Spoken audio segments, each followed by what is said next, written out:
Hello, you wonderful people. So for today's video, I want to talk about the Disney Plus, Marvel original TV shows. It's something I've been meaning to talk about for a while, because obviously there's details that have subsequently come out a little bit more about what these different TV shows are about. Like, if you haven't read anything about it or don't know what I'm talking about, obviously, like, Marvel is making TV shows specifically for Disney Plus. They're not supposed to be like long episode things. They're supposed to be like 6 to 8 episodes, but I think I was reading somewhere and I was hearing that basically they're supposed to be like movie-length episodes. Kind of, if you're familiar with the TV show Sherlock, like, I think kind of that length. They're kind of the length of movies, but obviously like these mini-series episodes about, different Marvel characters. And, what's interesting about the whole situation is that these TV shows are going to be more connected to the Marvel Cinematic Universe. Now, obviously, there's all these other different TV shows, whether it be everything on Netflix, Agents of S.H.I.E.L.D., Marvel's Runaways, Marvel's Cloak and Dagger, all set in, Marvel Cinematic Universe. But, obviously there's always been this big, like, divide between TV and movie, and this is going to be the first time where it's like the TV shows will be directly connected to the movies, because you're going to have the same characters from the movies played by their respective actors from the movies in these little mini TV shows. So that's going to be an interesting thing to see. Because I was even reading this article that was suggesting, like, the fact is that there's actually going to be characters set up in these TV shows that's actually going to introduce new characters, which is interesting to me, because, like, obviously when you look at the TV shows and stuff like that, once they've done something with a character, I'm like, there's probably little chance that something's going to happen with that character ever in the Marvel Cinematic the movie's future.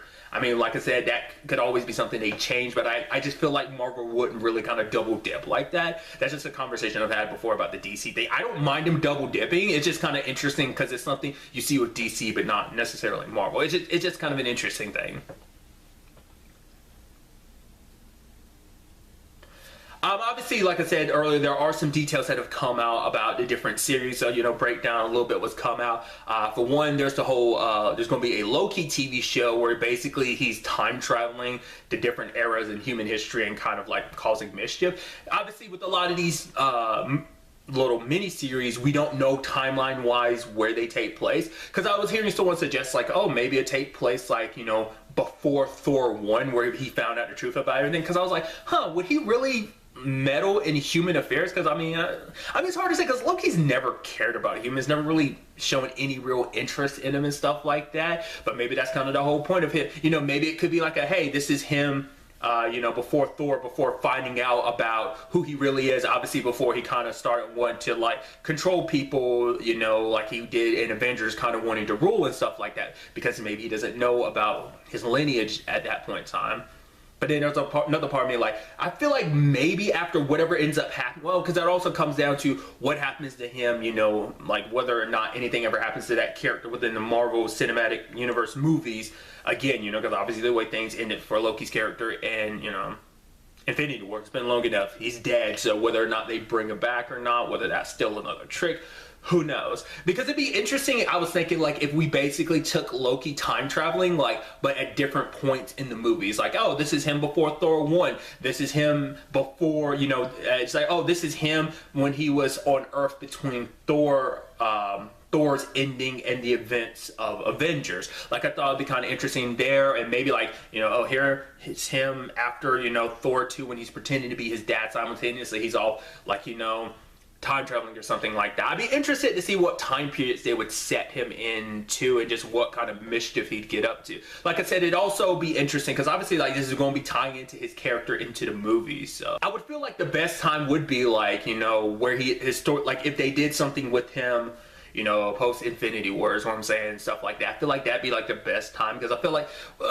I guess either way you do it, because there's a lot more you could do with the character, because there's a lot of time frame at the beginning of Thor and stuff like that. But I'm just saying, like, you'd probably be confined to, like, this is who the character still has to be, so his story fits into this timeline, So if it was like before Thor 1, you'd be kind of stuck where you wanted to take the characters. Essentially, I don't know, that was just kind of like what was going through my mind about it. So I'd still be interested to see what's going on. I'd also read something, it's from an article from a little while back, so I don't know if this is still being the case, but I saw something about Lady Sif, what was kind of interesting. I don't know whether it was kind of a thing of like she would be in, you know, the Loki series, or whether it just be a thing of like she'd get her own thing, which is interesting because Lady Sif is like one of the few people we never really saw on screen during Thor Ragnarok. A lot of like Thor's other pals we saw get killed. She was one of those people. I guess it's just kind of like a off-screen death type of situation. I never really thought about that until I rewatched the movie. It's like, yeah, we never saw her, so I guess it's just kind of assumed. So another show is the whole Vision and Scarlet Witch, because I knew it was a Scarlet Witch show, but it was only recently I was like, oh, Vision's included as well, because obviously they're a couple and stuff. And it's interesting because I think it was like Collider Live I was watching where they were discussing like, oh, it potentially could take place in between Civil War and Infinity War. And it didn't cross my mind. I was like, right.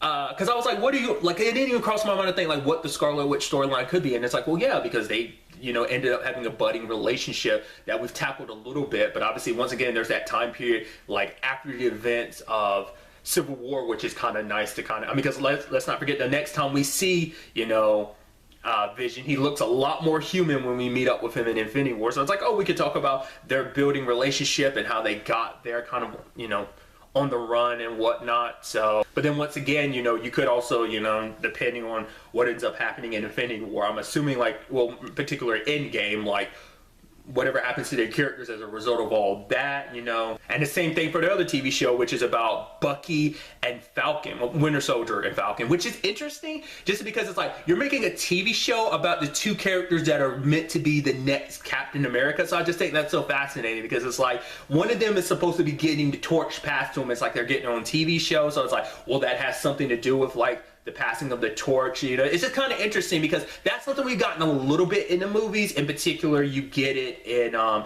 Civil War, a little bit of like, oh yeah, Sam and Winter Soldier kind of buddying it up. But it's going to be interesting to kind of see those two kind of like buddy up and kind of butt heads. That also depends on what happens to Steve's character, you know, because obviously it's like this is going to be them kind of buddying up because it's like, yeah, our buddy's not there anymore. Also, once again, that depends on, you know, what ends up happening. It also means like when this takes place, because it was like, yeah, this could take place after Civil War, and it's like, yeah, Steve's off doing other stuff and everyone's kind of scattered to the wind, and Bucky and Falcon end up crossing paths or something like that. Or like I said, it could be like after the events of like Endgame, and it's like, yo, I mean, like, because let's not forget too, like, these series aren't coming out like immediately now, and it's like by the time they come out, Endgame will have come out too. So that's something to also consider with all of this of like, you know, where does everything stand? Because obviously a running theory about how this is all going to get dealt with is obviously time travel in some shape or form and going to create like an alternate timeline and stuff like that. So all this stuff I'm saying necessarily might not be true because a lot of these stories might be affected by a potential alteration to the timeline. Even the whole Loki situation, maybe Loki will be not killed. I mean, and if he doesn't get killed, maybe he won't make that selfless sacrifice he made, because obviously he's always bounced between being selfish and selfless.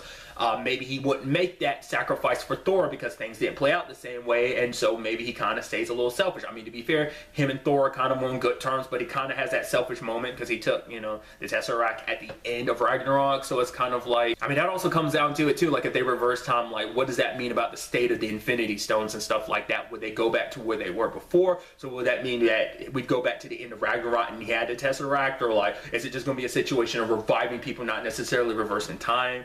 Like that's always been the thought, because like obviously that could be also like what they do introducing X-Men. It's just a lot of possibilities, and I'm curious to see like where they go with all of it. Like I said, it's kind of smart of them. Obviously they're trying to keep everything tight-lipped about which point in time everything takes place, because that way, you know, because obviously like you would assume them keeping quiet could be like, oh, that's because, you know, it's taking place after Endgame. But to be fair, that could just be a situation of maybe their stories are affected by the way Endgame ends, and that's just kind of the connection there. It might even be like in the confines of this series, it, you know, deals with them in the aftermath of Endgame, kind of catching up to wherever the story is at that point in time and all of the continuity. There's even news recently dropping about a What If series, but it's going to be animated, and obviously it's a What If series. Basically, it's based on like the comic books of like, oh yeah, what if Punisher got the powers of Ghost Rider or something like that? So that's going to be interesting to kind of see them kind of tackle the more crazy stories. Like, I'm sure they're pulling from the comic books, but it makes you wonder, would they do more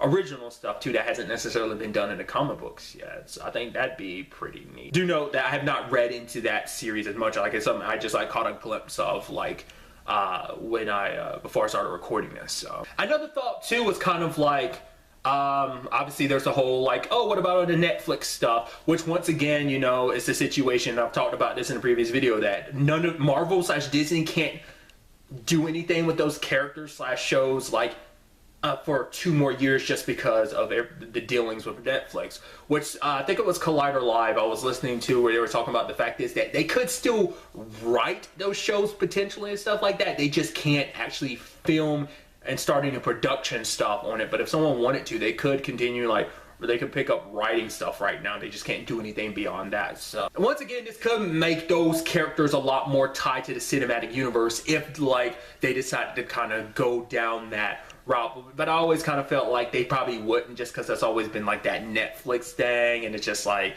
once again, I don't, even though there's the fandom there behind all those series, I don't know if they necessarily want to, especially the way some of the series, obviously some of the series ended on cliffhangers, so you probably want to continue it. Also, that comes down to however Jessica Jones season 3 ends up playing out.